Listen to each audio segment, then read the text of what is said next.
guys, it's Brandon Miniman from PocketNow.com, and we're excited to show you a tour of Windows Mobile 6.5, or at least the beta of Windows Mobile 6.5 that comes from XDay developers. This beta has some of the features, but not all of the features that will be out in Windows Mobile 6.5 when devices start shipping with it later this year. I don't recommend that you try this on your device because it's still a little unsteady and it doesn't work completely, and if you don't get the ROM update right, you may brick your device. So let me take you through this here. The home screen, as we've seen many times before, comes right from Windows Mobile Standard, which is the non-touch screen of Windows Mobile. So we have this kind of sliding panel that jumps around on the screen. A similar concept here, although it's slightly different. What happens is that there's a little window in the center, and it doesn't move. And so when you slide your finger along the screen, what you're actually doing is moving the background. So if we slide the background down to Messages, we can see we have no new messages. We can go to the time and swipe our finger to the side, although nothing happens there. We can go to Voicemail and Favorites. It'll launch Pocket Internet Explorer 6 Mobile. We can see our next appointment. We can add a new appointment by tapping in, stuff that you would find on Windows Mobile Standard home screen. Okay, so that is they're still calling it a Today screen, by the way. They may change that later on. The bottom bar and top bar are transparent, which is really cool because you get to see more of the wallpaper in the background, and it's likely that Windows Mobile 6.5 will ship with pretty nice wallpaper, as we're seeing with Windows 7 and Windows Vista compared to Windows XP at a lot nicer wallpaper. Okay, so let's go into the Start menu, and of course the Start menu doesn't exist anymore. You press the Start button and you're taken right to the honeycomb.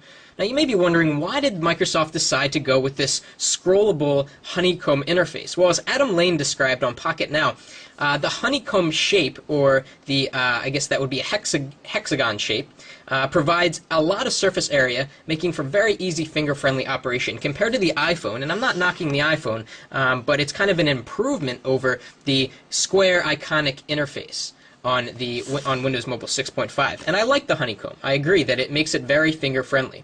So what we can do is scroll through the honeycomb, and the scrolling's a little slow right now because this is a beta, but you can kind of get the point that it would be really easy to find a program in this list. Now what you can do, you can move a program to the top of the honeycomb if you use it a lot, like File Explorer. You tap and hold and you click Move to Top, and it jumps.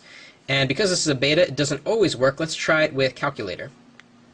Move to top. It didn't work here, but you get the point. So we can go into other parts of this of the menu. If we go into Settings, Settings is no longer a separate screen. It's really part of the honeycomb. It's just another section of the honeycomb. And what we can do is we can scroll through all of our settings. We can actually bring one of these items to the main honeycomb. So I just clicked Add to Favorites. So now if I close out and I go back in, we see Communication Manager added to the favorite part of the honeycomb interface. So the honeycomb is customizable. You can move things around, which is good. You can put your top most used programs right on the top so that you don't have to scroll down to the bottom. Let me show you something else about Windows Mobile 6.5. I'm going to go into File Explorer.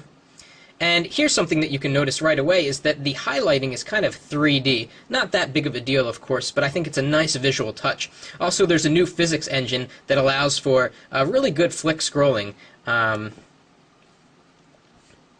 least improved upon from previous versions of Windows Mobile. And we also get the little Vista spinning waiting cursor. So we can go to the top. And flick scrolling works quite well. You can stop it with your finger, flick faster, and of course the scroll bars on the side are faster now, so you can easily grab them with your finger and slide that around. Also, all of these soft menus have been overhauled, so if we press Menu, we kind of get this hovering menu pop-up, and what we can do is we can click the down arrow to get to the other entries, or we can actually flick our finger up and kind of carousel through all of the options, and it's really easy to just choose any option here from the soft key menus now that they're a lot bigger on the screen. And of course the X button in the upper right corner is a lot bigger too, making it more apparent that to get out of this screen you press the X button up there and you're taken back to the main screen. And of course, Windows Mobile 6.5 has a new lock screen. Although this lock screen is still the beta, it's not actually what we're going to find on the final shipping version. The shipping version will have a lock button here, and then you can actually slide downward and see if you have any new calls, new messages, new emails, and then you can slide the respective slider to the right, and it will take you directly